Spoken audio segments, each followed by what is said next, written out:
anti pertumbuhan. Jadi kan di dalam tubuh itu untuk homeostasis atau keseimbangan itu ada yang tumbuh, lalu ada yang tidak ditumbuhkan dengan menggunakan beberapa hormon, growth factor hormon, kemudian ada anti pertumbuhan yang tujuannya untuk mengontrol pertumbuhan di dalam sel itu sendiri. Nah, pada sel kanker itu dia tidak sensitif lagi dengan adanya sinyal anti pertumbuhan. Akibatnya sel-sel tadi akan tumbuh secara terus-menerus hingga melampaui batasnya. Kemudian yang ketiga, sel kanker itu mampu menghindar dari mekanisme apoptosis. Jadi apoptosis itu adalah mekanisme kematian sel yang terprogram secara fisiologis. Jadi dia bukan suatu penyakit. Kematian sel itu bisa terjadi karena adanya penyakit, karena atau karena proses normal. Jadi ada sel-sel yang kelihatannya itu sudah tua, itu kan biasanya dirombak lagi kayak misalnya sel darah merah itu berapa 60 hari mungkin itu kan sudah tidak fungsional lagi, akibatnya dimatikan melalui proses apoptosis ini. Nah, pada sel kanker itu dia mampu menghindari proses apoptosis, kematian secara fisiologis. Jadi tidak ada yang bisa menghentikan pertumbuhan dari sel kanker itu sendiri. Kemudian yang keempat itu sel kanker memiliki kemampuan replikasi yang tidak terbatas. Sebagaimana yang telah disebutkan sebelumnya, bahwa sel kanker itu mampu terus-menerus karena jumlah kromosomnya yang tidak normal. Kemudian yang kelima, sel kanker itu mampu menginduksi terjadinya angiogenesis. Angiogenesis itu adalah proses pembentukan pembuluh darah baru. Hal ini tujuannya apa? Tujuannya adalah untuk mencukupi kebutuhan nutrisinya sendiri. Jadi sel kanker itu meskipun tidak dialiri darah, dia mampu menumbuhkan pembuluh darahnya sendiri. Akibatnya seluruh nutrisinya itu dapat terpenuhi begitu. Kemudian yang terakhir itu dia mampu bersifat invasif. Invasif artinya dia mampu menyebar, menyerang organ-organ atau jaringan yang lain. Ini kita kenal dengan istilah metastasis ya. Jadi beberapa kanker yang sudah stadium lanjut, biasanya sudah sangat kronis, itu kan biasanya kita mendengar istilah, oh dia sudah bar seperti itu. Nah, itu sifatnya invasif. Penyebaran itu tidak kita kehendaki karena dia mampu merusak jaringan-jaringan lain yang sifatnya urgent bagi tubuh kita. Ini sama penjelasan dari yang ini tadi.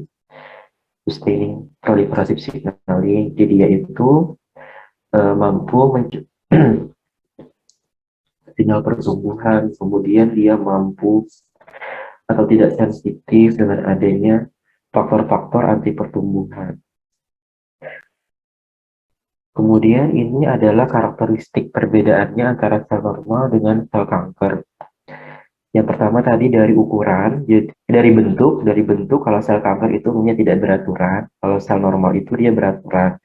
Lalu nukleus itu dia lebih besar, kemudian lebih gelap, sedangkan kalau pada normal sel itu dia proporsional, jadi sesuai dengan kondisi normal. Lalu untuk pertumbuhan dia out of control, di luar kendali sistem fisiologis kita, sedangkan untuk sel normal itu dia terkontrol dan juga sistematik. Artinya tadi kalau ada sel yang rusak dia akan dimatikan, lalu dia akan memperbaharui diri seperti itu. Kemudian maturasi atau kematangannya untuk kanker itu dia tidak matang. Namun dia terus berprogres. Karena dia tidak matang tadi, maka dia sifatnya reaktif ya. Jadi kalau misalnya kita belajar radikal bebas, itu kan ada satu pasang elektron yang tidak berpasangan, yang nantinya akan dia sifatnya reaktif dan menyerang senyawa-senyawa lain di dalam tubuh. Begitu juga dengan sel kanker itu. Sedangkan kalau pada sel normal itu sifatnya dewasa atau matang berdasarkan fungsinya setelah mengalami proses diferensiasi sel. Kemudian untuk visibility-nya, nah sel kanker itu dia tidak terlihat oleh sel-sel imun, akibatnya dia tidak dapat dihancurkan. Padahal kan kita secara normal itu memiliki mekanisme sel imun yang tujuannya untuk melawan berbagai macam musuh. Dalam hal ini bisa bakteri, virus, dan termasuk sel kanker itu sendiri harusnya bisa dilawan oleh sel imun. Namun dia memiliki kemampuan untuk bisa mengelabui atau tidak terlihat dari sel imun itu. Kemudian komunikasi sel normal itu dia memiliki komunikasi melalui beberapa sinyal-sinyal fisiologis, misalnya melalui hormon, melalui reseptor, itu mereka bisa saling berkomunikasi untuk menjalankan fungsi-fungsi normal di dalam tubuh. Sedangkan sel kanker itu dia tidak membutuhkan adanya komunikasi karena dia bisa mencukupi semua kebutuhannya sendiri. Kemudian untuk oksigen, itu sel kanker itu dia tidak suka, bahkan dia ada dua macam kalau untuk sel kanker. Dia bisa anaerob atau aerob. Dia bisa memerlukan, bisa juga tidak memerlukan dari oksigen karena ya tadi nutrisinya sudah bisa dia penuhi sendiri. Sedangkan sel-sel normal itu umumnya sangat-sangat memerlukan oksigen. Kemudian untuk eh, suplai darah tadi kalau untuk sel kanker dia melalui proses angiogenesis. Sedangkan untuk sel normal itu juga sama melalui angiogenesis, tapi dia secara fisiologis, artinya dia pembuluh darah yang normal biasanya yang ada di dalam tubuh begitu. Sedangkan kalau sel kanker itu dia membuat jalan pintas sendiri, membuat pembuluh darah yang baru untuk mensuplai darah itu ke dirinya sendiri. Kemudian untuk energi efisiensi, penggunaan energi itu pada sel kanker sangat rendah, sehingga dia mampu bertahan pada kondisi yang sangat ekstrim sekalipun. Artinya kalau pada kondisi kita yang sedang kekurangan energi, asupan-asupan nutrisi itu tidak terpenuhi, dia masih mampu bertahan pada kondisi tersebut. Sedangkan kalau sel normal pada umumnya dia memiliki kebutuhan energi yang sangat tinggi, dia perlu glukosa, dia perlu oksigen, dan lain sebagainya. Kemudian untuk kondisi lingkungan selnya, sel kanker itu umumnya lebih sifatnya lebih asam, sedangkan sel normal itu lebih basah. Kemudian kita lanjutkan, ini merupakan eh, jumlah kejadian penyakit kanker untuk Asia Tenggara sendiri itu yang paling banyak adalah kanker paru-paru yang mencapai 13% dari total penduduk Asia Tenggara itu sendiri. Lalu yang kedua adalah kanker payudara, yang ketiga itu kanker hati, dan yang keempat itu adalah kanker kolon dan usus besar dan usus halus. Kemudian jumlah kematian akibat kanker itu pada Asia Tenggara mencapai 500, ini total total kasus penyakit kanker itu sekitar 524.900 jiwa dengan jumlah kematiannya 84 orang per tahun. Jadi cukup tinggi. Kemudian, nah beberapa dalam proses pengobatan itu beberapa masalah dalam kanker itu yang pertama adalah terkait genotyping kanker. Jadi identifikasi gen-gen penyebab terjadinya kanker itu. Kemudian yang kedua adalah efektivitas dalam proses pembunuhan sel tumor.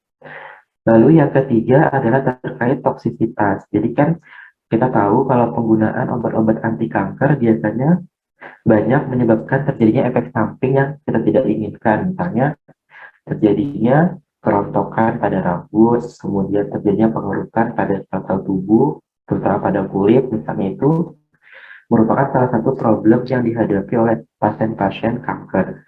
Nah, hal ini terkait dengan indeks terapeutiknya, jadi dari sisi efikasi dan juga toksisitasnya.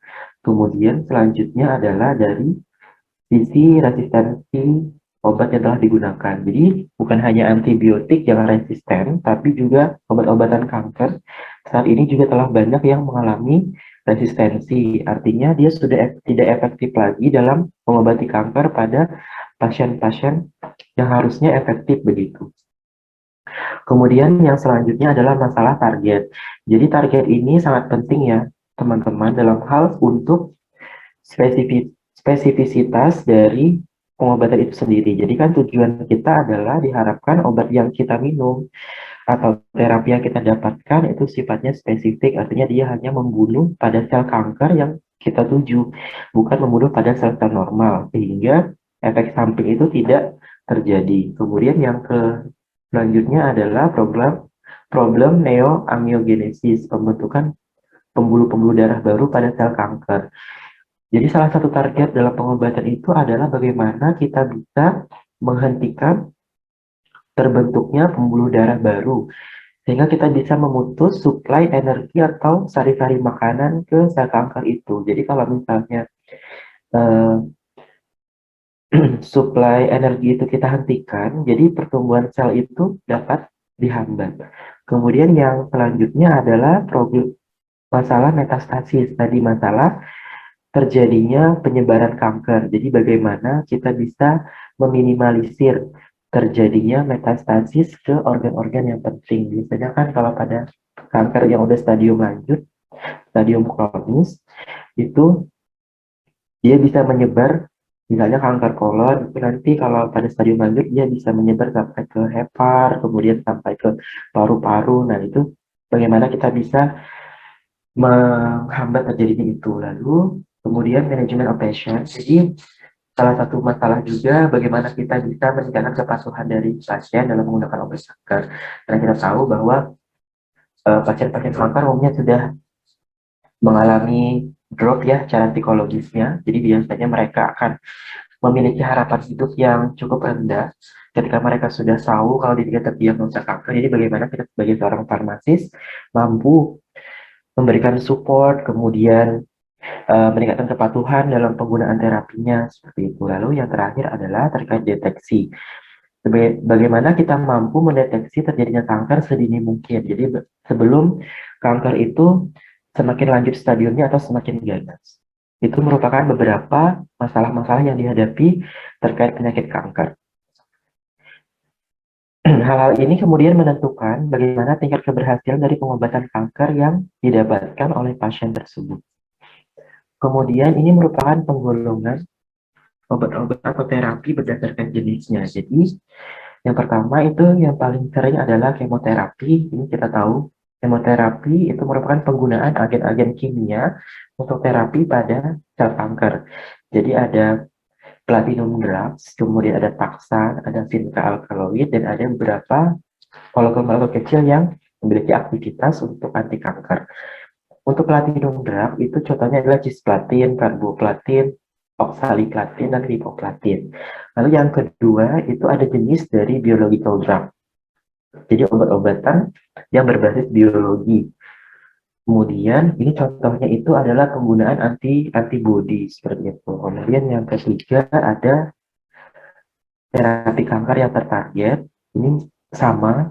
Jadi obat-obatannya yang misalnya kemoterapi tapi dia di couple atau di coupling dengan beberapa zat atau molekul yang bisa menyebabkan terapi itu tertarget seperti itu. Kemudian yang keempat itu ada imunoterapi, contohnya vaksin. Kemudian ada monoklonal antibody yang spesifik untuk meningkatkan sistem antibody di dalam tubuh kita. Yang selanjutnya ada gen terapi, kemudian ada sel terapi, lalu cancer killer virus, kemudian ada ekstrak-ekstrak tumbuhan yang memiliki aktivitas anti kanker. Namun pada materi kali ini saya akan fokus pada 1-4 yang sering kita temukan di pengobatan sehari-hari. Kemudian berdasarkan target aksinya, jadi beberapa target aksi itu telah diteliti dalam proses pengembangan obat-obatan anti kanker.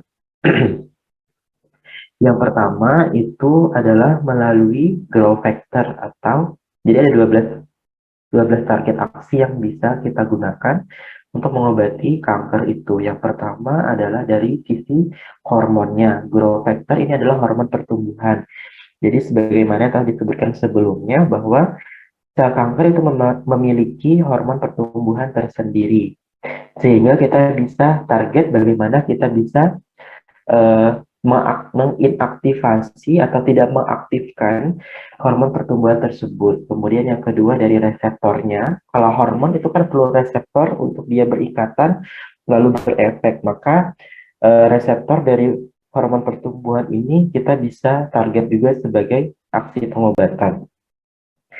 Lalu yang ketiga, protein-protein adaptor, protein-protein yang sifatnya menghasilkan efek di dalam sel kanker itu kita bisa hambat.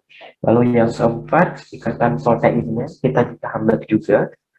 Lalu yang kelima itu ada dari guanin. Ini merupakan eh, asam-asam nukleat seperti itu. Lalu yang keenam fosfat, yang ketujuh signaling kinase, yang kedelapan itu ribosom. Ribosom terkait dengan sintesis protein. Lalu yang kesembilan transcription factors, ini terkait dengan siklus pembelahan sel. Lalu yang ke-10 histon, yang ke-11 DNA, kemudian yang ke-12 mikrotubul. DNA ini tadi kan kita tahu kalau terjadinya mutasi pada DNA bisa menyebabkan kanker. Nah, ini kita bisa target bagaimana caranya kita menghentikan pertumbuhan sel melalui DNA yang abnormal itu. Di mana ke-12 ini itu kan sangat berkaitan dengan pertumbuhan sel, lalu motilitas, kemudian survival atau kemampuan sel itu bertahan hidup, lalu proliferasinya, pertumbuhannya, dan angiogenesis, tadi pembentukan pembuluh darah baru. Nah, ini kemoterapi. Kemoterapi tadi kan ada platinum drugs, kemudian ada alkylating agents, anti-microtubule agents, anti-tumor, dan anti-metabolit.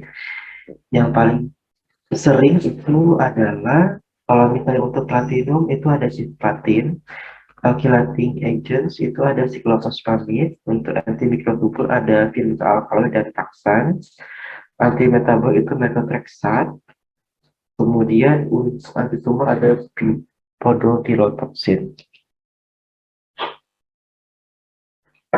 Untuk platinum drug, itu contohnya ada beberapa yang sering kita dengar, cisplatin, yang paling, carboplatin, nedaplatin, dan oxaliplatin. Untuk mekanisme aksi obat-obatan platinum, jadi platinum drug itu adalah obat-obatan yang berbasis platinum, logam platinum, PT, PT, PT, PT. Jadi semuanya di dalam obat-obatan ini mengandung logam platinum, sehingga disebut dengan platinum drugs. Lalu bagaimana sih cara kerja dari obat-obatan yang berbasis platinum ini? Jadi mekanisme aksinya adalah menyebabkan terjadinya DNA crosslink yang menghambat replikasi, transkripsi, dan fungsi penting sel lainnya, sehingga menghentikan proliferasi dan pertumbuhan sel tumor. Jadi crosslinking itu bisa kita lihat pada skema yang saya tampilkan ini. Crosslinking itu adalah terjadinya kayak semacam ikatan silang. Crosslink, ikatan silang antara logam platinum tadi dengan basa dari asam nukleat. Jadi kita tahu kalau asam nukleat itu kan terdiri dari basa-basa nitrogen. Jadi misalnya ada adenin, kemudian timin, guanin, sitosin. Nah, di mana kan basa-basa nitrogen tadi itu merupakan penyusun dari DNA.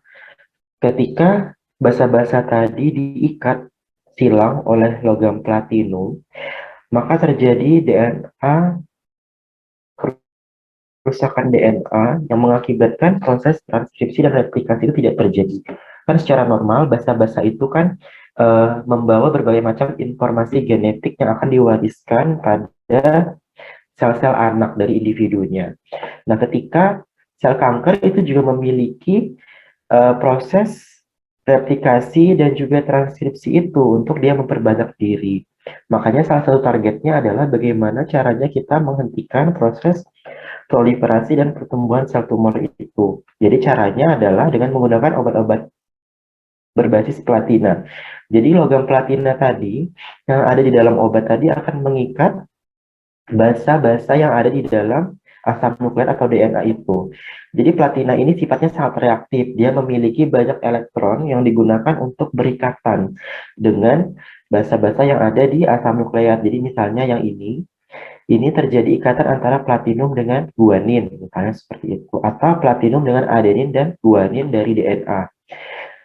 Kemudian, oh ya, untuk jenis ikatannya itu bisa secara cis, bisa secara trans. Kalau secara cis itu dia atas sama atas dalam satu untai DNA. Tapi kalau misalnya dia trans, itu dia bisa antara untai yang satu dengan untai yang satunya. Jadi berseberangan seperti ikatannya.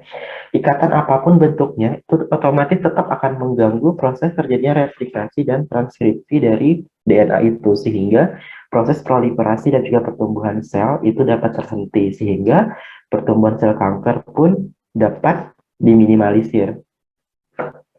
Kemudian, oke, terkait untuk mekanisme obat-obat platina, apakah ada yang ditanyakan?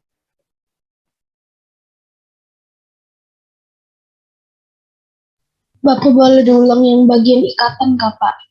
Gimana ikatannya? Oke, jadi untuk yang ikatannya, jadi logam platina itu merupakan suatu logam yang sangat reaktif. Jadi ketika dia masuk ke dalam tubuh, kemudian dia tujuannya tertarget pada inti sel kanker itu. Ketika dia masuk ke dalam ke dalam inti sel kan ada asam nukleat, dalam hal ini DNA. DNA itu tersusun atas banyak basa-basa nitrogen. Jadi contohnya ada adenin, guanin, sitosin, dan timin seperti itu. Nah, ketika dia bereaksi dengan platina, otomatis reaksi yang terjadi itu bisa antara guanin dengan platina, adenin dengan platina. Jadi PT, GG ini adalah simbol dari basa nitrogen yang terkandung di dalam DNA itu. Apakah dia berikatan dengan guanin atau adenin itu kita tidak spesifik ya. Dia bisa mengikat semua basa nitrogen di dalam DNA itu. Jadi ikatannya bisa cis, bisa juga trans. Cis itu artinya jadi ini kan ada dua untai nih, yang untai abu-abu sama untai yang hitam. Jadi kalau untuk cis itu dia sama-sama mengikat pada untai yang sama. Jadi misalnya pada untai yang hitam. Lalu kalau untuk yang trans itu bisa dengan untai yang abu-abu dia ikat, dengan untai yang hitam dia ikat. Jadi kedua untai terikat pada obat-obat platina itu. Apapun bentuk ikatannya, dia pasti akan mengganggu terjadinya replikasi, transkripsi maupun pembelahan atau apa namanya dogma sentra dari proses ini. Jadi untuk terjadinya replikasi kan kedua untai DNA itu harus membuka ya. Jadi dia terpisah menjadi untai satu dan untai dua. Nah, karena adanya ikatan silang tadi, proses pembukaan itu dia tidak terjadi. Kalau misalnya dia mengikat dua untai, otomatis proses pembelahan dari DNA itu tidak terjadi kan ya, karena ada si platina di tengah-tengahnya yang menyimpul dari dua untai tadi, otomatis proses replikasi terhenti. Kalau misalnya dia terikat pada salah satu sisinya saja, maka proses transkripsi yang tidak terjadi. Artinya dia mampu membuka nih, tapi kan ada platina di salah satu sisinya, otomatis enzim-enzim yang replikasi tidak bisa jalan karena terhalang dari proses adanya cincin platina tadi. Mungkin begitu ya, apakah jelas? Jelas, Pak. Terima kasih. Oke, berarti kita lanjutkan. Nah, namun sayangnya obat-obat platina itu saat ini sudah banyak mengalami resistensi. Jadi obat-obatan yang berbentuk platina tadi sudah mungkin masih digunakan, tapi kalau untuk dosis tunggal dia tidak cukup efektif dalam membunuh sel kanker. Kenapa begitu kan? Karena ada beberapa mekanisme yang terjadi. Ternyata yang pertama itu adalah penurunan uptake obat ke dalam sel tumor. Jadi berdasarkan penelitian terbaru, itu sel tumor itu dia pinter ya, dia mampu memiliki transporter CTR1 dan ATP 7A sampai 7B. Nah, transporter-transporter ini tujuannya adalah untuk apa namanya ya, untuk jadi kalau CTR1 ini adalah copper transporter satu. Jadi copper transporter satu ini adalah transporter untuk logam-logam. Platinum kan logam ya. Nah, jadi CTR1 ini fungsinya adalah sebagai transporter influx. Jadi influx itu adalah masuknya logam ke dalam sel. Jadi untuk obat-obatan platina itu sangat membutuhkan transporter. Jadi kan logam itu sifatnya sangat sulit untuk masuk ke dalam inti sel. Jadi untuk masuk ke dalamnya kita perlu transporter yang namanya transporter CTR1. Ini merupakan transporter influx. Transporter masuk yang berfungsi untuk memasukkan si logam-logam tadi ke dalam sel. Salah satunya adalah platina. Jadi obat-obatan platina itu mengandung logam platina.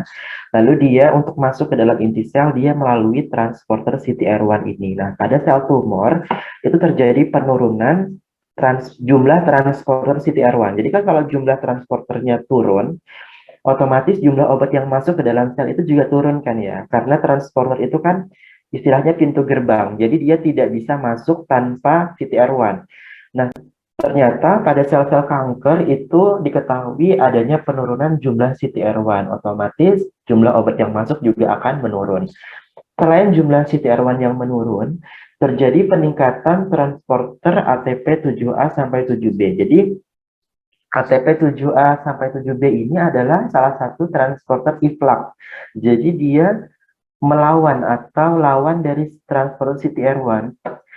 Jadi kalau transporter efflux itu kan dia mengeluarkan apapun yang ada di dalam sel. Jadi misalnya dia sebenarnya tujuannya baik untuk mengeluarkan toksin-toksin dari di dalam sel. Jadi misalnya ada salah satu zat asing terlanjur masuk ke dalam sel, maka si transporter ATP7A sampai 7B ini yang akan mengeluarkan melalui mekanisme efflux tadi ke dalam sel. Nah, ternyata dia juga mampu mengeluarkan obat-obat yang sudah masuk. Jadi misalnya tadi obat-obat platina itu udah masuk melalui CTR1 kan ya. Masuk, ternyata dia ketemu sama transporter ATP7A sampai 7B. Dikeluarkan lagi tuh obat. Jadi obatnya tadi belum mampu mencapai target, dia sudah dikeluarkan kembali. Nah, pada sel-sel kanker itu jumlah transporternya itu banyak banget. Jadi otomatis sudah jadi sangat menurunkan sekali kan uptake atau ambilan obatnya ke dalam sel. Yang pertama tadi jumlah transporter influxnya sudah menurun, otomatis sudah sedikit nih obat yang masuk. Misalnya ada 5 aja tuh transporter influxnya, otomatis ada 5 obat yang masuk. Ternyata pada sel kanker itu terjadi peningkatan transporter ATP7A. Misalnya pada sel normal dia ada satu, tapi pada sel kanker itu ada banyak. Otomatis yang 5 tadi bakal dikeluarin semua tuh otomatis. Sehingga nggak ada lagi obat-obatan yang mampu mencapai target seperti itu. Kemudian yang kalau dari gambar tuh ini ya, cisplatin itu masuk. Ini udah masuk nih cisplatin. Tiba-tiba dia dikeluarkan lagi sama si ATP7A sama ATP7B. Otomatis dia tidak mampu mencapai target di nukleus untuk menyebabkan kerusakan dari DNA itu. Lalu yang kedua itu meningkatnya level glutation dan metalutionin pada sel tumor. Jadi glutation itu kita tahu merupakan salah satu enzim antioksidan ya di dalam tubuh. Nah, ternyata sel tumor itu memiliki level glutation yang sangat tinggi. Jadi glutation itu tujuannya adalah untuk memperbaiki sel. Jadi ketika sel tumor itu sudah dirusak, jadi si cisplatin tadi udah mampu masuk ke dalam sel tumor. Ternyata dia udah mampu merusak, namun ada proses repair atau perbaikan dari sel tumor.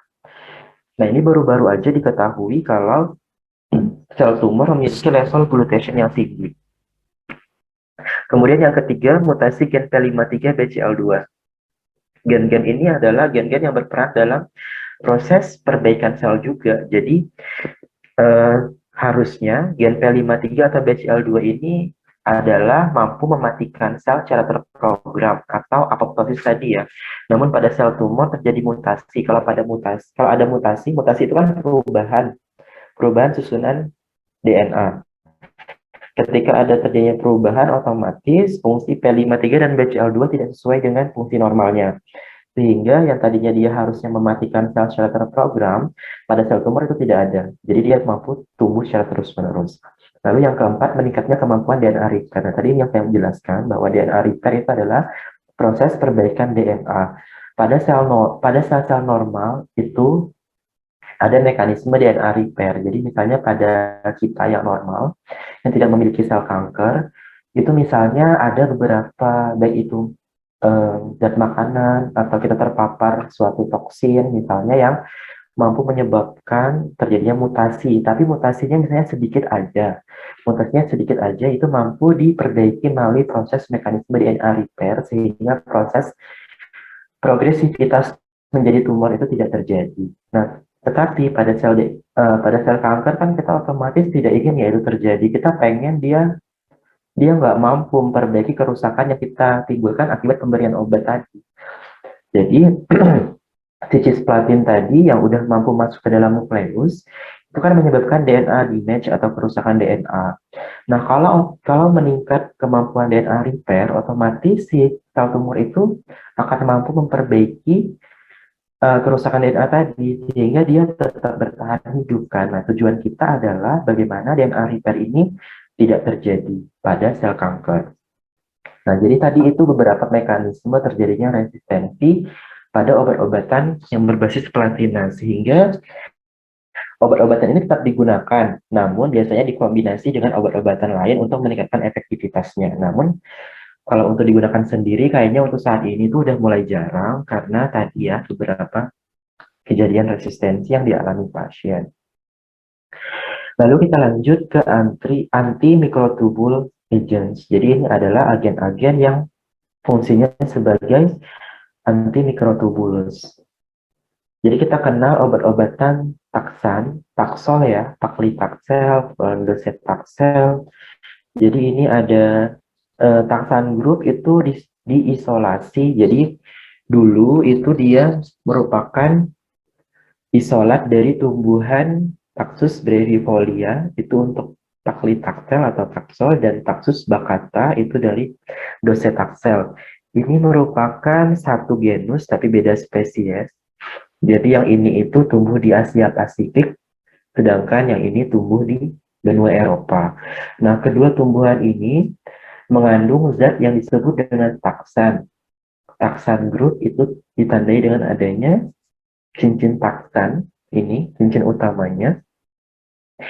Jadi zaman dulu itu eh, mungkin ini diketahui dari apa ya, obat-obatan tradisional seperti itu. Jadi orang-orang zaman dulu kan mereka berobat dengan menggunakan tanaman. Jadi kalau misalnya ada yang sakit, mereka menggunakan obat, oh ternyata sembuh. Lalu seiring dengan perkembangan zaman, para peneliti kemudian melakukan etnofarmakologi, kan berasal dari suku-suku tertentu yang kemudian mereka akan isolasi itu senyawa-senyawa yang terkandung dalam tanaman itu untuk mengetahui yang mana yang aktif. Ternyata dari dua tumbuhan ini diketahui bahwa zat taksol dan juga taksoter ini perbedaannya hanya pada cincin sampingnya. Kalau ini benzen, ini alkil, lalu ini ester, sedangkan ini hidroksil. Nah, memiliki aktivitas sebagai antimikrotubul. Apa sih antimikrotubul itu? Nah, yang terakhir itu ini juga terkenal nih, vinblastine sama vincristin. Jadi vinblastine sama vincristin ini merupakan salah satu alkaloid. Dia merupakan alkaloid pincap. Yang mana alkaloid ini isolasi dari Catharandrus roseus, atau kalau di Indonesia kita nyebutnya tapak dara. Jadi bunganya itu diketahui memiliki kandungan vinca alkaloid. Jadi dulu itu dia diisolasi dari bunga dari tapak dara ini. Namun ternyata kandungan vinca di dalam bunga tapak dara itu sangat kecil banget. Jadi berapa persen, mungkin nggak nyampe 1% ya. Jadi orang-orang dulu itu mengisolasinya membutuhkan waktu yang sangat panjang karena proses ekstraksi sampai isolasi itu kan sangat rumit. Namun ternyata hanya mendapatkan jumlah senyawa vinca itu sangat sedikit sekali. Sehingga pada zaman saat ini vinca alkaloid itu sudah kebanyakan merupakan hasil sintesis. Sudah ditemukan strukturnya seperti ini, lalu para ahli-ahli kimia sintesis itu mereka akan membuat vinca alkaloid secara sintetik sehingga jumlah yang diperoleh pun akan lebih banyak dibandingkan dengan proses isolasi yang memakan waktu namun jumlahnya sangat sedikit. Jadi akan dihasilkan senyawa obat-obatan vinblastine dan vincristin. Lalu bagaimana sih mekanisme aksi dari agen-agen anti-mikrotubul? Mekanisme aksinya adalah berikatan dengan mikrotubulus dan mengganggu fungsinya dalam proses mitosis sehingga pembelahan sel terhenti. Jadi mikrotubulus itu adalah semacam kayak benang-benang seperti itu ya. Jadi, nah kita ingat dalam siklus sel, jadi nah ini benang-benang spindle itu terbuat dari mikrotubulus. Jadi ketika untuk membelah itu kan semuanya harus seperti di anafase ini ya, tertarik ke, ke kedua apa namanya kedua sisi sebelum akhirnya menjadi telopase dan akhirnya sitokinesis. Nah, untuk tertarik ke dua belah sisi, dia dibutuhkan benang-benang spindle yang tersusun atas mikrotubulus ini tadi. Jadi ketika mikrotubulus ini dihambat, otomatis proses penarikan kedua sisi dari kromosom itu tidak terjadi, akibatnya pembelahan sel terhenti. Nah, gimana sih si vinca alkaloid ini bekerja? Jadi ternyata mikrotubulus itu kan terdiri dari mikrotubulus itu kita anggap aja sebagai polimer. Jadi polimer itu adalah tersusun atas isomer. Jadi isomernya apa? Isomernya adalah alfa tubulin dan beta tubulin. Jadi alfa tubulin dan beta tubulin ini saling berikatan satu sama lain sehingga membentuk suatu benang yang disebut benang spindle atau mikrotubulus tadi ya. Nah, jadi vinca alkaloid tadi kan ada dua nih. Antimikrotubul itu ada dua. Jadi yang pertama adalah taksan group, contohnya taksol dan taksoter. Ada vinca alkaloid yang yang contohnya adalah vinblastid dan vincristin. Jadi ternyata mereka ini sama-sama anti mikrotubulus namun berbeda di target aksinya. Jadi vinca alkaloid itu adalah mencegah perlekatan mikrotubulus. Jadi dia mencegah alfa sama beta tubulin tadi saling bersatu, saling berikatan, membentuk mikrotubulus. Sedangkan si taksan itu dia mencegah mikrotubulus untuk terurai. Jadi ternyata untuk membelah itu diperlukan mikrotubulus yang di tahap awal itu diperlukan penempelan atau isomerisasi tadi ya antara alfa tubulin sama beta tubulin. Namun di akhir pembelahan sel itu diperlukan disassembly, jadi artinya dia harus terurai. Ternyata si vinca itu mencegah perlekatan sehingga benang-benang itu tidak terbentuk, sedangkan si taksan itu mencegah benang-benang tadi agar tetap tidak diuraikan. Ya, seperti ini ya, mikrotubulus itu kan susunannya seperti ini. Lalu tiba-tiba kita berikan treatment. Treatment misalnya ini taktan. Taktan itu akan menyelimuti dari si mikrotubulus, akan menempel pada mikrotubulus. Akibatnya proses depolimerisasi tadi tidak terjadi sehingga kematian sel itu akan terbentuk. Nah, sedangkan kalau untuk si vinca alkaloid, untuk vinca alkaloid itu kan tadi harusnya dia tuh nyatu seperti ini. Jadi yang alfa sama beta, yang hijau sama yang biru itu kan secara normal untuk membentuk mikrotubul dia harus bersatu. Namun adanya pemberian vinca alkaloid yang sifatnya menyelimuti dari masing-masing alfa sama beta tubulin, itu proses polimerisasinya yang tidak terbentuk sehingga akan sama-sama menghambat pembelahan sel juga. Oke, kemudian lanjut. Oke, yang untuk mekanisme aksi antimikrotubulus apakah materi yang ditanyakan?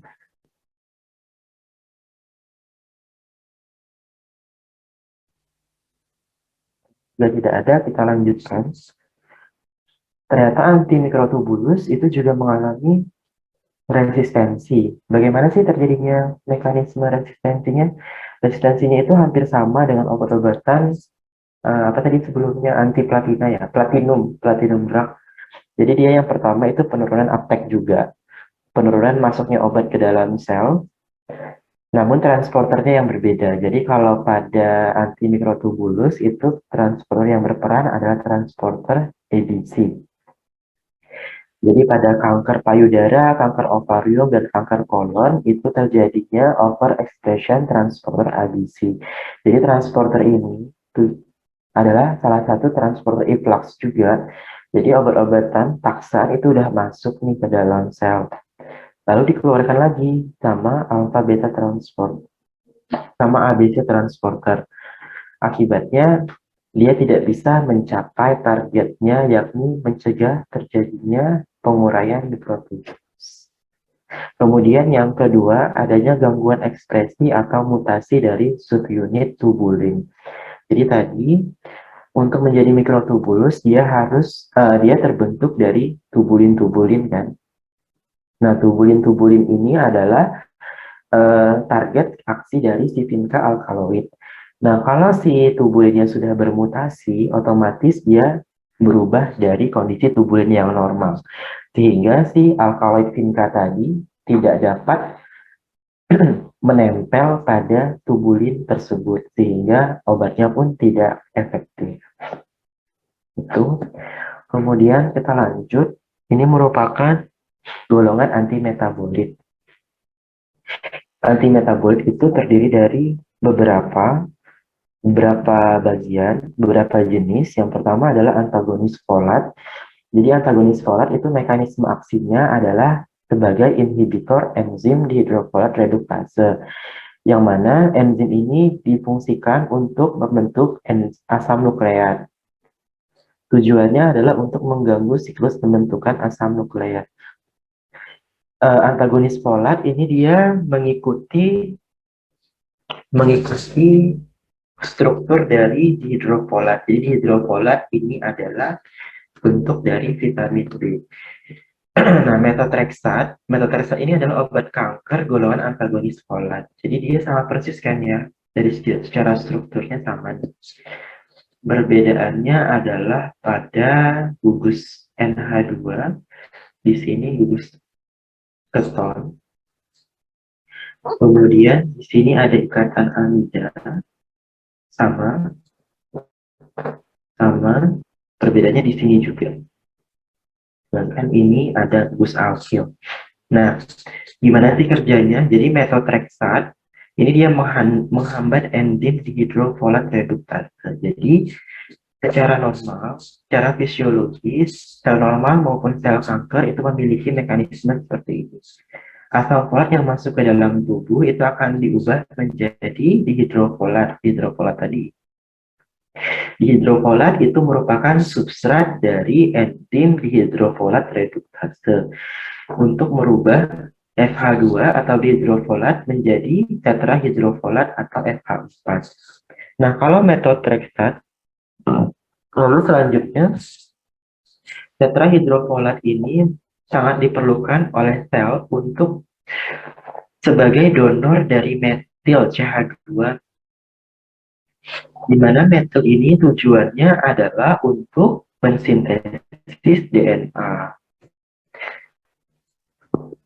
Jadi, ini kan asam folat berubah menjadi hidrofolat. Dihidrofolat dengan bantuan dihidrofolat reduktase akan dirubah menjadi tetrahidrofolat. Tetrahidrofolat ini merupakan sumber metil, di mana metil ini tujuannya adalah untuk mentransfer di sini uridilat di UMP, ketambahan metil itu akan menjadi timidilat. Timidilat ini merupakan salah satu komponen penting dari DNA. Dari timin tadi ya, timin, adenin, timin, guanin, sitosin, itu dari timidilat. Lalu berubah menjadi DNA. Nah, adanya metotrexat itu akan menghambat kinerja dari enzim hidrofolat reduktase. Akibatnya, perubahan dari dihidrofolat ke FH4 tetrahidrofolat itu tidak terjadi. Otomatis tidak ada yang menyumbangkan atau sumber metil tadi untuk merubah DUMP uridilat menjadi timidilat. Akibatnya, proses DNA pun akan terhenti. Oke. Apakah untuk mekanisme antagonis tadi yang ditanyakan? Bapak, Ya. istilahnya Pak, yang di hidrofolat tadi tuh dia mekanismenya dia mengganggu yang mana ya Pak? Dihidrofolat ini bentuk dihidrofolat itu dia bukan obat. Jadi dihidrofolat itu adalah senyawa alami di dalam tubuh. Jadi dihidrofolat itu adalah hasil metabolisme dari asam folat. Jadi asam folat, kita minum asam folat itu vitamin B ya. Jadi vitamin B, salah satu asam folat itu akan dirubah oleh tubuh menjadi dihidrofolat. Nah, dihidrofolat itu adalah substrat dari enzim dihidrofolat reduktase. Kalau substrat otomatis, kalau enzim kan dia mengubah substrat menjadi produk. Nah, substratnya dihidrofolat. Dengan adanya enzim dihidrofolat reduktase, dia akan berubah menjadi tetrahidrofolat. Nah, tetrahidrofolat ini merupakan sumber utama gugus metil yang digunakan untuk mengubah uridilat menjadi timidilat, yang mana timidilat ini merupakan senyawa-senyawa yang diperlukan untuk membentuk asam nukleat pada DNA. Seperti itu. Nah, metotrexat kerjanya menghambat enzim dihidrofolat reduktase, sehingga dihidrofolat ini tidak dapat dirubah menjadi tetrahidrofolat. Kalau tetrahidrofolat tidak ada, otomatis sumber metil pun tidak ada kan ya. Nah, sehingga tidak ada yang mentransfer gugus metil dari DUMP menjadi DTMP. Akibatnya sintesis DNA pun akan terhambat. Begitu. Apakah jelas? Jelas, Pak. Terima kasih. Sama selanjutnya, kalau tadi antagonis folat, sekarang antagonis pirimidin. Kalau antagonis pirimidin itu mekanisme aksinya adalah memblok sintesis nukleotida pirimidin. Pirimidin itu apa? Pirimidin itu sitosin, timin, dan urasil secara enzimatis. Timidilat sintase inhibitor, sehingga mengganggu proses sintesis DNA maupun RNA. Nah, jadi DNA maupun RNA itu kan tersusun atas purin pirimidin ya. Nah, pirimidin itu ada urasil. Kalau urasil itu adanya di RNA. Kemudian ada timin. Nah, obatnya itu salah satunya adalah fluorourasil. Jadi obat-obatan yang dibuat sebagai antagonis itu kebanyakan dia mengikuti struktur kimia dari senyawa-senyawa normal di dalam tubuh. Kayak tadi metotrexat itu dia dibuat disintesis mengikuti senyawa dihidrofolat. Apa sih tujuannya dibuat sama? Tujuannya dibuat sama itu biar mekanismenya juga mirip, sama persis dengan mekanisme di dalam tubuh. Namun dia aksinya yang berbeda. Tujuannya dibuat sama juga adalah untuk agar dia bisa berikatan dengan enzim. Enzim itu kan sifatnya spesifik. Spesifik itu artinya dia hanya mampu berikatan dengan substrat yang strukturnya sudah tertentu kan ya. Jadi dihidrofolat reduktase itu hanya bisa mengikat dihidrofolat, di mana dihidrofolat itu strukturnya seperti ini harus ada ini, begitu kan. Maka dibuatlah metotrexat yang juga memiliki struktur yang sama.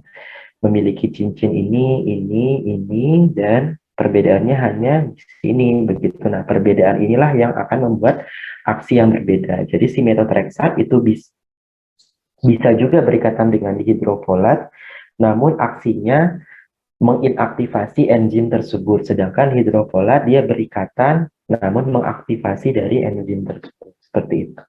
Begitu pula dengan sifat dari antagonis pirimidin. Salah satu contohnya adalah fluorourasil ya. Fluorourasil itu sama persis kan, perbedaannya adalah adanya ditambahkan gugus fluor pada posisi 5. Jadi ngitungnya dari sini 1, 2, 3, 4, 5. Adanya ketambahan gugus fluorourasil, makanya disebut dengan 5 fluorourasil. Ada atom fluor di posisi 5. Urasil itu cincin urasil seperti ini, lalu ketambahan gugus metil disebut timin, lalu ketambahan fluor disebut 5 fluorourasil, yang ini merupakan obat kanker. Nah, ini mekanismenya adalah seperti ini. Jadi Fu fluorourasil di dalam tubuh akan dimetabolisme menjadi fluorouridin FUR. Fluorouridin selanjutnya akan dimetabolisme menjadi fluorouridin monofosfat, lalu menjadi fluorouridin difosfat, lalu menjadi fluorouridin trifosfat. Nah, ternyata fluorouridin trifosfat ini menghambat RNA. Sedangkan selain itu, fluorourasil juga dimetabolisme menjadi fluorodioksiuridin, yang mana ini akan dimetabolisme menjadi fluorodioksiuridin monofosfat. Fluorodioksiuridin monofosfat ini akan menghambat timidilat sintase.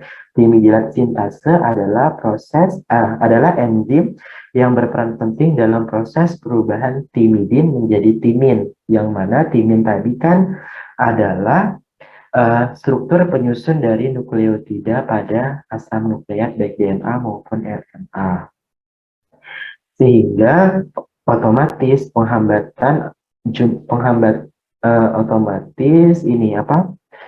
jumlah timidin itu akan menurun sehingga proses sintesis DNA akan terhambat.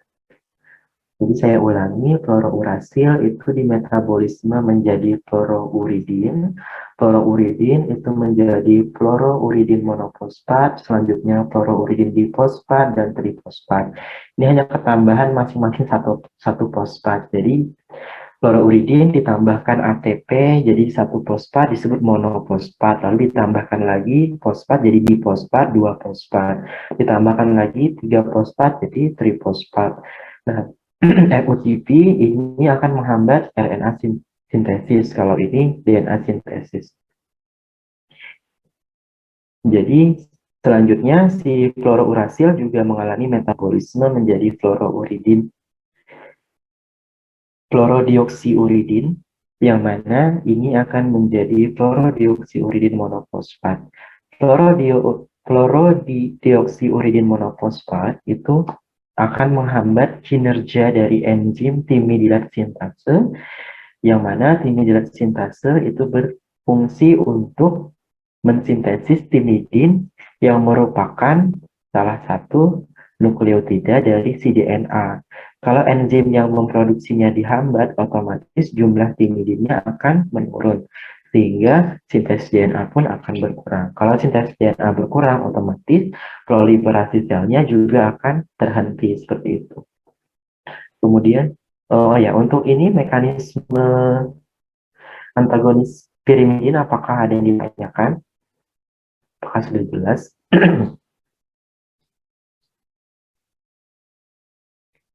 Oke, kalau sudah jelas kita lanjutkan ke agen pengalkilasi atau alkylation agents. Jadi ini mekanisme aksinya adalah menyebabkan terjadinya cross-linking pada DNA melalui ikatan gugus metil dengan guanin yang menghambat replikasi, transkripsi, dan fungsi penting sel sehingga menghentikan proliferasi dan pertumbuhan sel. Jadi ini mekanismenya hampir mirip dengan jenis yang pertama tadi ya, jadi jenis obat-obatan platinum. Dia sama-sama menyebabkan cross-linking. Kalau tadi dia pakai platina, kalau ini dia pakai nitrogen. Jadi kebanyakan dia pakai nitrogen. Contohnya nitrogen mustard, chlorambucil, lalu siklofosfamid, sama astramustin. Nah, jadi mekanismenya nitrogen mustard dalam hal ini ada atom nitrogen yang memiliki sepasang elektron bebas, di mana dia dimetabolisme menjadi aziridinium. Jadi ketambahan atom positif di sini. Lalu aziridinium ini sangat reaktif sifatnya dengan guanin dari si DNA. Otomatis dia akan mengikat pada posisi N. Jadi gugus metilnya akan berikatan. Tadi kan ada yang positif karbanium, sehingga dia akan mengakibat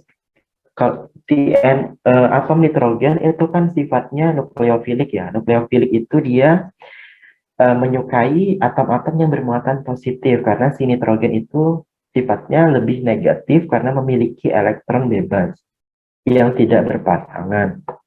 Berpasangan maksudnya atom yang elektron yang tidak terikat atau elektron bebas.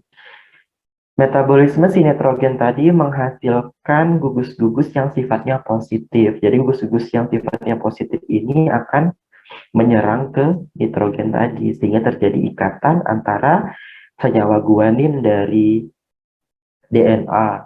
Otomatis akan terbentuklah cross-linking seperti ini. Ini DNA tadi kan mengandung guanin, di senyawa guanin itu ada atom nitrogen, di mana atom nitrogen inilah yang merupakan target sasaran dari ion-ion karbonium, azidinium yang merupakan hasil metabolisme dari nitrogen fosfat yang merupakan agen-agen pengalkilasi. Ini contohnya ada T-modal, kemudian NTIC. Nah, jadi intinya obat-obatan pengalkilasi itu adalah pembentukan ion positif pada obat tersebut sehingga dia mensasar atom nitrogen yang sifatnya elektrofilik. Jadi nanti DNA itu akan berikatan, nitrogen pada DNA akan berikatan pada metil yang bersifat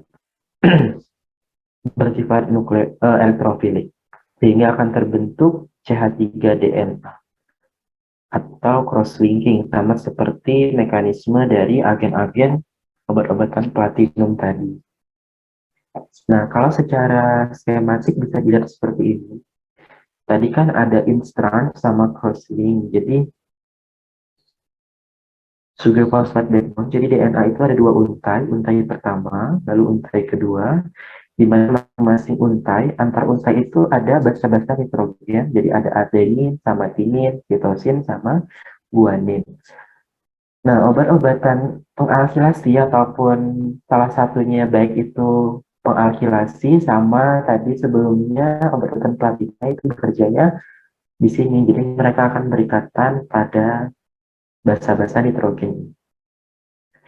Nah, jenis ikatannya tadi bisa cis, bisa trans. Kalau cis itu dia sesama untai, jadi untai satu nih, ini untai dua. Jadi kalau cis itu dia antar ini sama-sama dalam satu untai yang sama. Sedangkan kalau interstrand atau trans itu dia untai sebelah sini sama sebelah untai satu sama untai dua. Nah, tadi yang saya maksudkan, kalau dia cross-linking, kan kalau proses replikasi itu kedua untai ini harus terbuka dulu kan. Jadi masing-masing nanti akan terbentuk untai baru di sini dan di sini. Nah, kalau pada sifatnya cross-linkingnya intrastrand atau dalam satu untai yang sama, maka itu yang dihambat adalah proses pembentukan untai yang baru. Jadi nggak bisa nanti proses perlekatan kodon antikodon itu nanti nggak bisa karena terganggu ada agen pengalkilasi atau platinum drug di sini. Sedangkan kalau pada proses interstrand atau beda untai, itu yang dihambat adalah proses pembukaan kedua untai tersebut. Jadi harusnya dia terbuka seperti ini untuk membelah menjadi dua untai yang berbeda. Namun karena ada senyawa tertentu di tengah-tengahnya, otomatis untai tersebut terhenti dan tidak bisa melanjutkan untuk membuka. Otomatis proses replikasi tidak berjalan lancar. Kemudian kita lanjutkan. Kemudian ada topoisomerase inhibitor. Topoisomerase ini tujuannya adalah mekanisme menghambat enzim topoisomerase sehingga proses replikasi DNA tidak terjadi. Contohnya adalah camptothecin, topotecan, podopilotoksin, dan etoposide. Yang paling terkenal mungkin podopilotoksin yang sering kita dengar ya. Jadi gimana sih mekanisme kerjanya?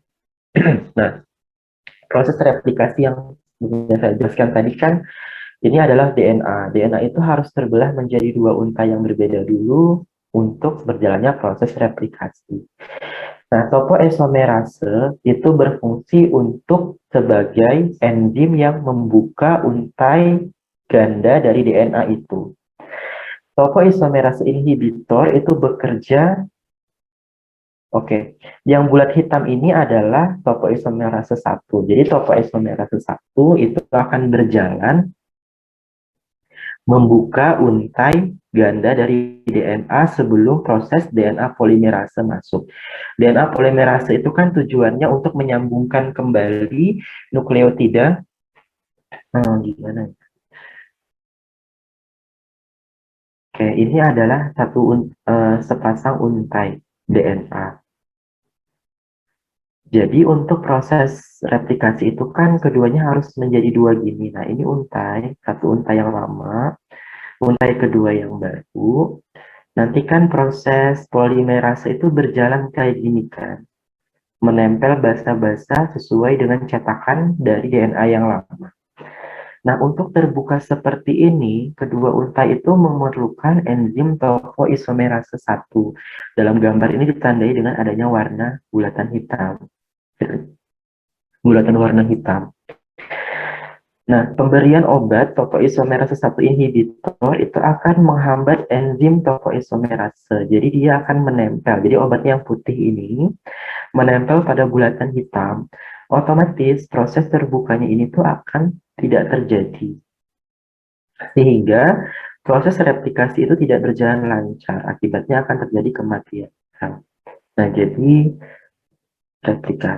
replication for stabilize. Jadi adanya topoisomerase inhibitor akan menstabilisasi dari untai ganda tadi. Jadi yang harusnya dia terbuka, dia nggak bisa dibuka nih karena adanya topoisomerase 1 inhibitor tadi. Akibatnya proses replikasi akan berhenti. Lalu DNA single strand break. Jadi akibatnya akan terjadi pemutusan untai dari DNA untaian DNA lalu terakhir menyebabkan kematian. Oke, untuk topoisomerase inhibitor apakah ada yang ditanyakan terkait mekanisme aksinya?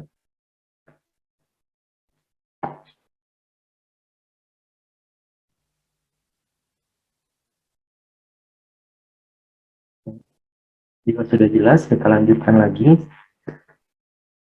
Kemudian ini adalah anti-estrogen terapi. Mekanismenya adalah menghambat ikatan estrogen pada reseptornya, kemudian mencegah terjadinya proliferasi sel, terutama untuk kanker yang IR+. Jadi, estrogen itu kita tahu dia adalah hormon ya, hormon terutama pada wanita khususnya. Jadi, estrogen ini adalah hormon kelamin pada wanita. Diketahui bahwa hormon itu juga bisa memicu terjadinya kanker begitu ya. Jadi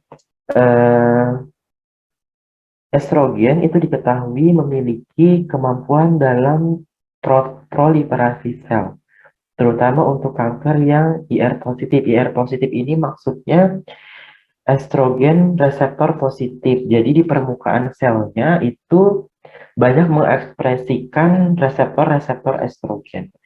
Ada beberapa kanker yang seperti itu, contohnya pada sel-sel kanker tumor payudara. Contoh obatnya adalah tamoxifen. Jadi tamoxifen ini merupakan antagonis dari reseptor estrogen. Seperti ini. Pada kondisi dia tidak dihambat, estrogen itu kan hormon. Hormon otomatis akan berikatan dengan reseptor estrogen pada sel payudara. Ikatan antara estrogen dengan reseptornya akan mengaktifasi protein, dalam hal ini memicu terjadinya proses replikasi DNA, sehingga akan menyebabkan proliferasi sel, perbanyakan jumlah sel. Nah, tamoxifen ini merupakan antagonis dari reseptor estrogen, itu bekerja dengan menduduki posisi estrogen pada reseptornya. Jadi yang tadi harusnya reseptor ini diduduki oleh estrogen, dihambat kedudukannya dengan adanya tamoxifen. Jadi si tamoxifen kan sudah ada duduk di sini. Otomatis estrogen akan terblok. Dia tidak bisa lagi menempati posisi yang harusnya dia tempati. Akibatnya proses aktivasi sel tadi tidak terjadi, otomatis jumlah DNA atau proses replikasi DNA pun tidak terjadi, sehingga jumlah sel tetap atau tidak terproliferasi. Untuk bisa duduk di reseptor, itu kan memiliki struktur yang sama. Nah, dibuatlah strukturnya memiliki struktur yang sama, sehingga dia bisa menduduki posisi estrogen yang seharusnya. Kemudian selanjutnya adalah terapi-terapi yang tertarget. Nah, jadi kemajuan atau kecanggihan teknologi riset pada masa kini itu sudah mampu membuat terapi-terapi yang sifatnya tertarget pada sel kanker saja. Ini kan salah satu yang kita perlukan. Jadi tadi di slide sebelumnya yang saya menjelaskan mengenai problem-problem dalam penyakit kanker, salah satunya adalah spesifisitas target terapi. Hal ini terkait langsung dengan bagaimana atau seberapa kuat obat itu dapat menimbulkan terjadinya efek samping. Kan kita inginkan obat-obat itu hanya mentarget pada sel-sel kanker saja. Sedangkan sel normal dapat terlindungi dengan baik. Nah, salah satunya adalah dengan menggunakan antibodi monoklonal, yakni Herceptin. Jadi Herceptin itu adalah sama kayak tamoxifen, dia adalah antagonis reseptor estrogen. Pada sel normal itu sebenarnya juga ada HER2. HER2 itu adalah Human Estrogen Receptor 2. Jadi pada sel normal itu juga ada HER2. Kan kita juga perlu nih estrogen kan, bukan kita tidak perlu. Makanya harus ada reseptor estrogen di permukaan sel. Namun perbedaannya adalah kalau pada normal itu hanya ada satu reseptor estrogen, sedangkan pada sel kanker itu dia overekspresi, artinya jumlahnya melebihi batas normal. Ini di sini digambarkan dia punya 5 reseptor, 1:5. Sehingga perbedaan ini bisa dijadikan kunci untuk mentarget sel-sel kanker saja. Maka antibodi monoklonal itu didesain bagaimana dia mampu berikatan pada reseptornya, yakni Human Estrogen Receptor. Nah, antibodi monoklonal itu umumnya dilabel dengan obat. Jadi antibodi itu kita kopling dengan si obat yang merupakan substrat atau agonis dari reseptor. Dalam hal ini adalah reseptor estrogen. Contoh saja misalnya si tamoxifen. Jadi tamoxifen ini kan adalah antagonis dari dari reseptor estrogen. Nah, si tamoxifen kita labelkan, kita kita rangkaikan, kita ikatkan pada si antibodi monoklonal. Nanti antibodi akan mengenali antigen yang ada pada kanker. Jadi dia akan berikatan. Setelah dia berikatan, dia akan melepaskan si tamoxifen tadi sehingga akan tertarget pada sel kanker tadi. Nah, dia nggak akan berikatan pada sel normal karena pada sel normal itu tidak ada atau hanya ada satu reseptor dari hormon estrogen itu sendiri. Kemudian selanjutnya adalah vascular targeting therapy. Jadi selain obat-obatan tadi, kita juga mentarget bagaimana caranya kita bisa menghentikan proses angiogenesis. Jadi angiogenesis tadi kan adalah proses pembentukan pembuluh darah baru dari sel kanker. Jadi ada beberapa obat-obatan, misalnya bevacizumab, kemudian ada senyawa-senyawa yang terbukti dia memiliki aktivitas sebagai anti-angiogenesis. Untuk vascular targeting therapy ada dua tipe, jadi dia anti-angiogenik sama vascular disrupting agents. Jadi menghambat proses pembentukannya atau merusak pembuluh darah yang sudah terlanjur terbentuk pada sel kanker. Jadi itu perbedaannya. Kalau anti-angiogenesis dia mencegah sebelum proses angiogenesis terjadi. Sedangkan kalau vascular disrupting agents dia kuratif ya. Jadi dia bekerja sesudah pembuluh itu terbentuk dengan cara merusak pembuluh darah yang sudah terbentuk pada sel kanker. Lalu ada istilah bioreductive agent. Jadi bioreductive agent ini adalah agen-agen yang digunakan untuk merusak dari sel-sel kanker itu sendiri. Jadi biasanya dia itu mekanismenya adalah superoksid radikal. Jadi dia dengan merusak menggunakan radikal bebas. Jadi radikal bebas itu kan prinsipnya sangat berbahaya bagi sel. Sel apapun itu dia sangat berbahaya. Makanya kita menggunakan antioksidan ya. Antioksidan itu adalah molekul atau suatu agen yang digunakan untuk mencegah terjadinya stres oksidatif akibat adanya radikal yang berlebihan di dalam tubuh. Nah, konsep dari agen-agen bioreduktif ini adalah bagaimana kita menggunakan radikal yang berbahaya tadi untuk membunuh sel-sel kanker. Namun dia tertarget ya, harus jangan sampai kita salah target membunuh sel-sel normal seperti itu. Makanya dia caranya adalah dengan menggunakan link broken on activation. Jadi nanti link ini akan pecah ketika dia sampai pada kondisi sel kanker itu. Jadi obat ini efektor ini adalah obatnya, kemudian dia disambungkan dengan suatu senyawa yang dikapalkan juga dengan si trigger. Jadi trigger ini tujuannya adalah untuk mengaktifasi proses pemecahan dari link untuk melepaskan obat masuk ke dalam sel kanker. Jadi misalnya si tamoxifen tadi kita ikatkan pada suatu senyawa, di mana suatu senyawa ini nanti akan bisa dipecah ketika dia masuk ke dalam sel dengan cara dipicu oleh trigger tadi, adanya senyawa trigger. Jadi ketika dia sudah masuk ke dalam sampai di permukaan sel, kan tadi sel kanker sama sel normal itu memiliki perbedaan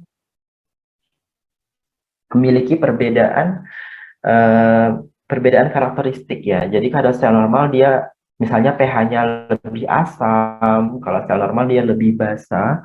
Jadi senyawa-senyawa ini akan teraktivasi sehingga linknya tadi atau hubungannya akan putus, kemudian obat-obatnya akan dilepaskan dengan mudah ke dalam sel kanker, sehingga dia akan tertarget pada sel kanker saja. Sedangkan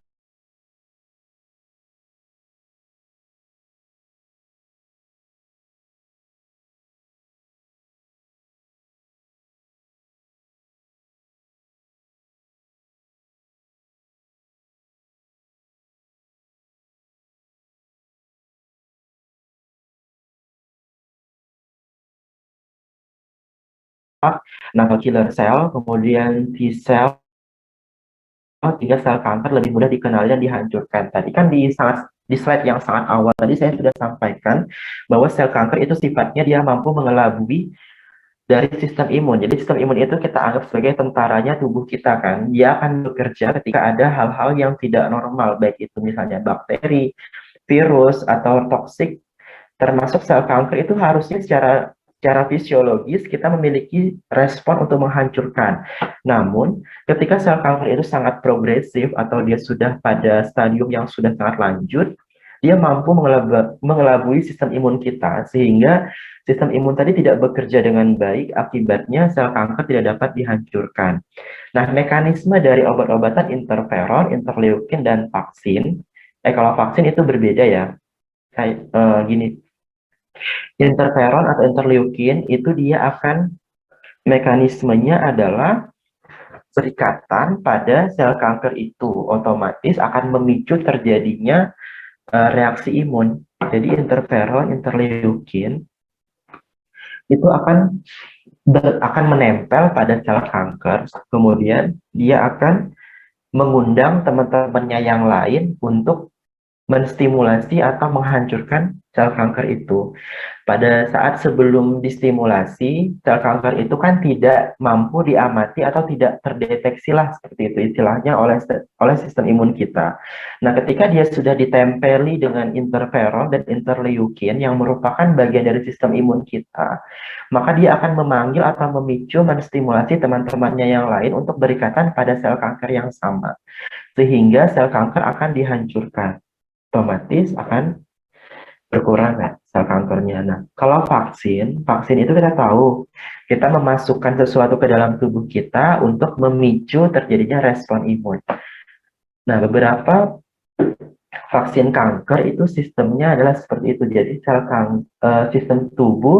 sistem imun tubuh dikenalkan dengan sel kanker, sehingga dia sudah familiar, sudah kenal begitu ya. Jadi ketika ada pertumbuhan sel kanker, akan segera dihancurkan oleh sistem imun di dalam tubuh kita begitu. Oke. Untuk minggu depan berarti hari Senin ya, kita ketemu Senin itu kita akan membahas obat-obatan pada tulang dan baik untuk anti kanker itu yang bisa saya sampaikan. Sekarang saatnya sesi diskusi. Apakah ada dari teman-teman sekalian yang ingin ditanyakan dari slide awal sampai saat yang terakhir ini? Izin Silakan. bertanya, Pak. Ya, silakan. Kan tadi di awal ada tentang karakteristik kanker, kalau nggak salah ada 6. Nah, kalau Ya. misalnya sel itu salah satunya dia nggak memenuhi dari 6 karakteristik itu, kira-kira dia masih bisa jadi sel kanker gitu nggak, Pak? Terus itu izin bertanya lagi, Pak. Tadi kan kalau nggak salah platinum itu ada resistennya gitu. Nah, itu resisten itu karena apa, Pak? Biasa kan kalau kayak antibiotik ada resisten juga, tapi itu biasa karena nggak patuh dalam pemakaiannya kayak gitu, yang harusnya dihabiskan, nggak dihabiskan. Nah, kalau misal untuk obat-obat kanker, resisten itu biasanya karena apa ya, Pak? Terima kasih. Oke, terima kasih atas pertanyaannya. Jadi terkait karakteristik sel kanker ya memang dia ada 6.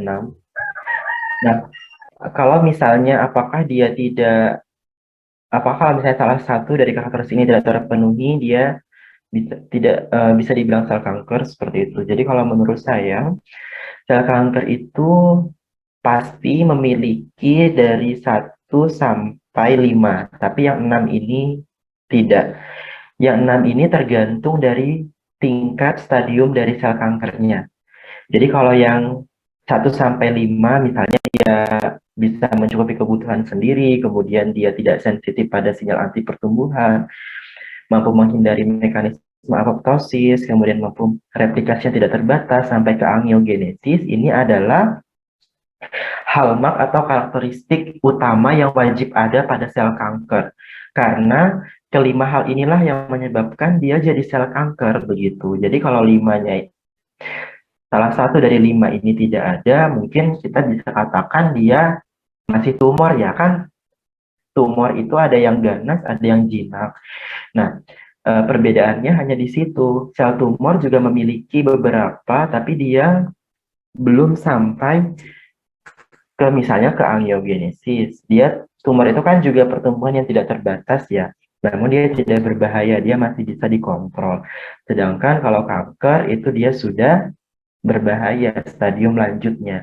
Nah, itu mungkin bisa menjelaskan terkait invasif atau tidak. Pada sel tumor itu dia tidak invasif, tapi dia memiliki 5 hal ini. Kalau pada kanker, terutama stadium yang sudah lanjut, dia sifatnya invasif, artinya dia bisa menyebar dan dia bisa menyerang organ-organ vital lainnya, sehingga sangat membahayakan jika tidak diobati segera. Nah, ini karakteristiknya sebenarnya ada 5 yang utama. Metastasis dan invasion itu termasuk ketika dia sudah pada stadium yang lanjut atau kronis. Karena beberapa kanker itu ketika kita bisa mendeteksi secara dini, ketika kita sudah bisa diobatin dari awal, dia tidak sampai menyebabkan terjadinya invasi atau menyebar bermetastasis. Kemudian terkait obat-obatan platina, tadi itu kan ada resistensi ya. Jadi resistensi itu ya bisa juga terjadi karena inadequat, artinya dia tidak cukup dosis, itu bisa. Seperti halnya dengan antibiotik, kalau antibiotik kan karena ketidakpatuhan itu kan otomatis dia juga menurunkan uptake obat yang masuk ke dalam tubuh. Kemudian yang kedua, misalnya kesalahan dosis itu juga sangat berperan dalam proses terjadinya resistensi. Jadi resistensi itu dua faktor ya, bisa dari si pasien, individunya, bagaimana cara penggunaan obatnya.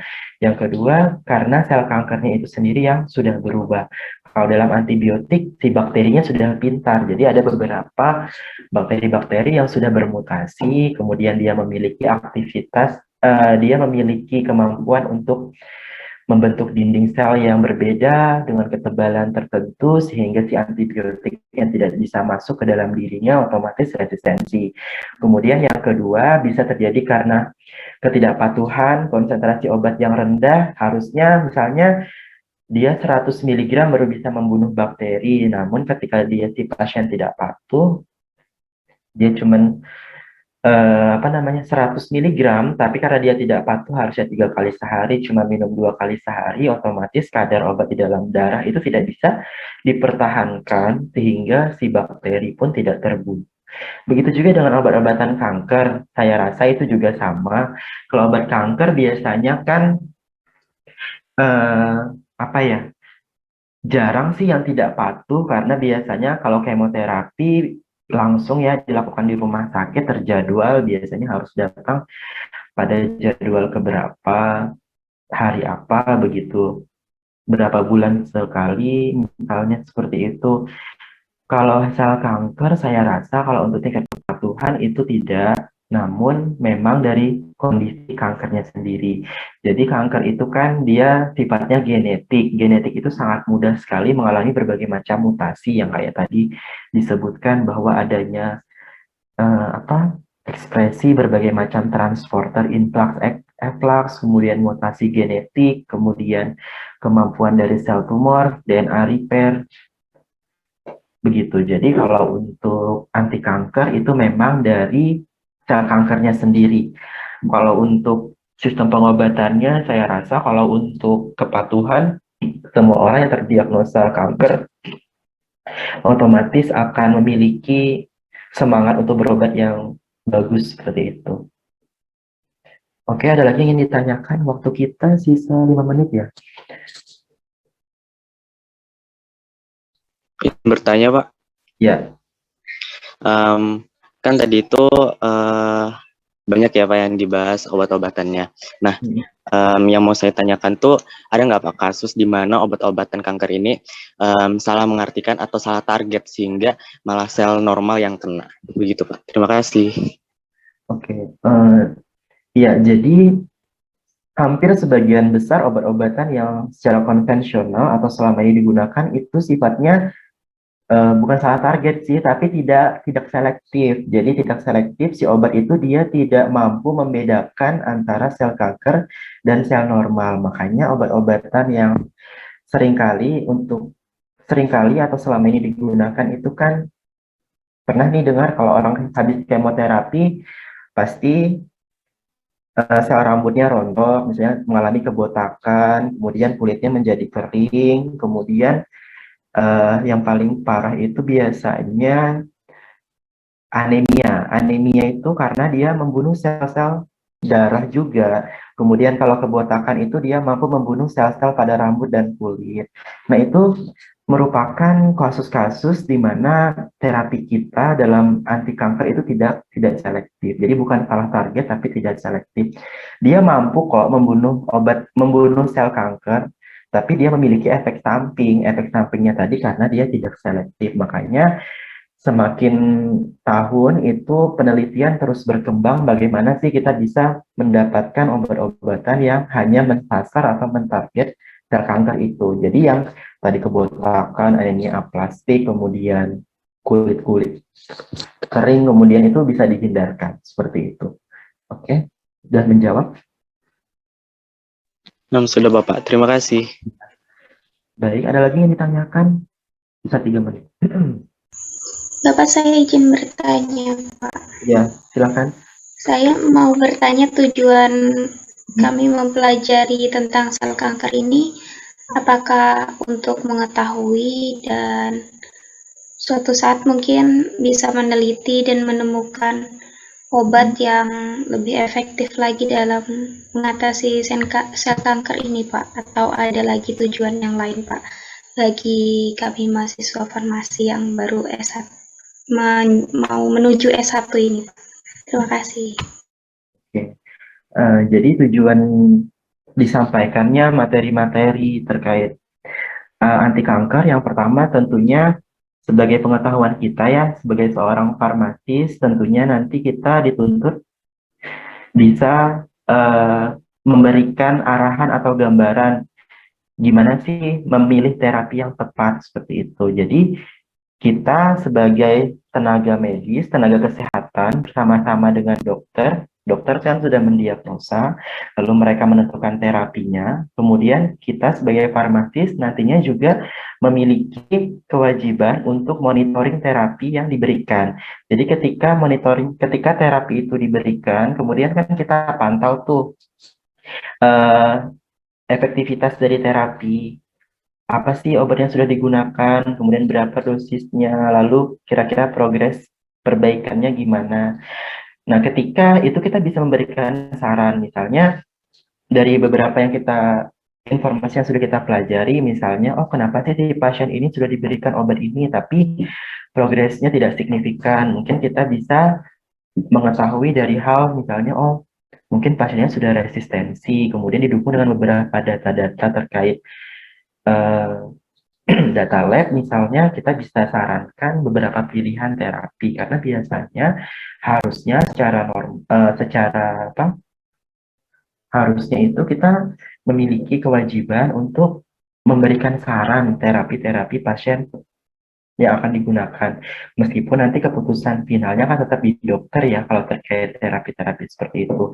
Atau bahkan kalau misalnya kita bekerja di rumah sakit, biasanya dokter juga akan meminta saran terkait si pasien udah dapat terapi ini, tapi kira-kira cocok nggak sih gitu? Atau misalnya pasien sudah pakai obat macam-macam, tapi kenapa kita bisa apa namanya meng-cross check dari berbagai lini, misalnya yang pertama dari dosis yang digunakan, kemudian dari dua yang tadi teknik kepatuhan, kemudian yang ketiga terakhir nanti baru dari jenis obat yang digunakan, apakah obatnya sudah sesuai dengan kondisi pasien. Kadang kan kita kalau bisa kan personalized medicine ya, jadi pasien-pasien itu diberikan sesuai dengan terapi yang seharusnya mereka dapatkan untuk menghindarkan DRP ya, drug related problem. Jadi ada beberapa pasien misalnya yang dia tidak cocok dengan obat itu, maka kita sebagai apoteker nantinya bisa memberikan saran yang sesuai. Itu secara teknis, itu secara profesional.